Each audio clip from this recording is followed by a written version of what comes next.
Denver Nuggets magbabago ng players next season. LeBron James kukunin naman si KCP. At Dallas Mavericks versus Minnesota Timberwolves preview. Yan ang pag-uusapan natin ngayon mga tropa. Pero bago yan, baka pwede mag-subscribe ka sa aking channel. At paki-follow din ang aking Facebook page, Tropang Basketball. Para may chance ka manalo ng Tropang Basketball t-shirt. Simulan na natin mga tropa. Let's go! Bago tayo mapunta sa main topic natin mga tropa, ay dito muna tayo sa preview ng ating Western Conference Finals. Kagaya nga po ng sinabi ko sa inyo mga katropa, pagkatapos nga po na manalo ng Minnesota Timberwolves sa kanilang Game 7 laban sa Denver Nuggets, ay tuloy na nga po silang mag-a-advance sa Western Conference Finals. Kung saan kakalabanin nga po nila dito ang team ni na Kyrie Irving at Luka Doncic na Dallas Mavericks, na nanalo naman nga po noong nakaraang araw laban sa OKC Thunder. Kaya isang malaking katanungan nga po ngayon ay kung sino naman nga ba sa kanilang yamado at sino naman ang dehado.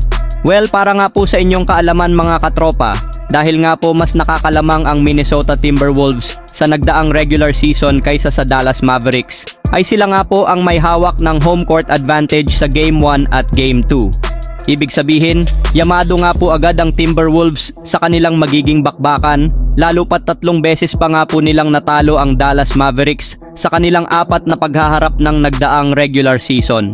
Yes mga tropa, 1 beses lamang nga po nanalo ang Dallas sa Wolves ngayong taon. Ngunit sa kabila nga po niyan ay hindi pa rin nga po tayo nakakasigurado kung maipagpapatuloy ng Minnesota Timberwolves ang kanilang pagiging dominante, since ibang-iba na nga po ang team ngayon ng Dallas Mavericks. Samantala mga tropa, dito na naman tayo sa ating sunod na pag-uusapan sa balitang magtatanggal na nga po agad ng player ang Denver Nuggets. Dahil nga po mga katropa sa maagang pagkakalaglag ng Denver Nuggets ngayong playoffs, ay makakapag-focus na nga po ang kanilang team sa kanilang mga magiging plano para sa darating na off-season.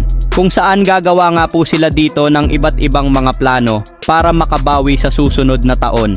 At una na nga po sa kanilang mga gagawin dito ay ang pagtanggal ng kanilang mga players sa kanilang lineup.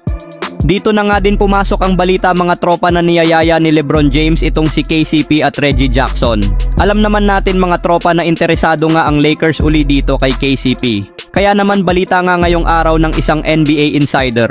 Kinakausap na nga daw ito ni LeBron si KCP at itong si Reggie Jackson na lumipat na nga sa team ng Los Angeles Lakers. Alam naman natin mga tropa kung ano ang kayang gawin ng isang KCP at Reggie Jackson sa loob ng court. Isipin nyo na lang mga tropa kung makuha nila itong dalawa, talagang magiging malakas ang second unit ng Lakers, mapadepensa man yan at opensa. Kayo mga tropa, sang-ayon ba kayo sa ginagawa na move ni LeBron James at ng Los Angeles Lakers? Pakikomento naman dyan sa ibaba.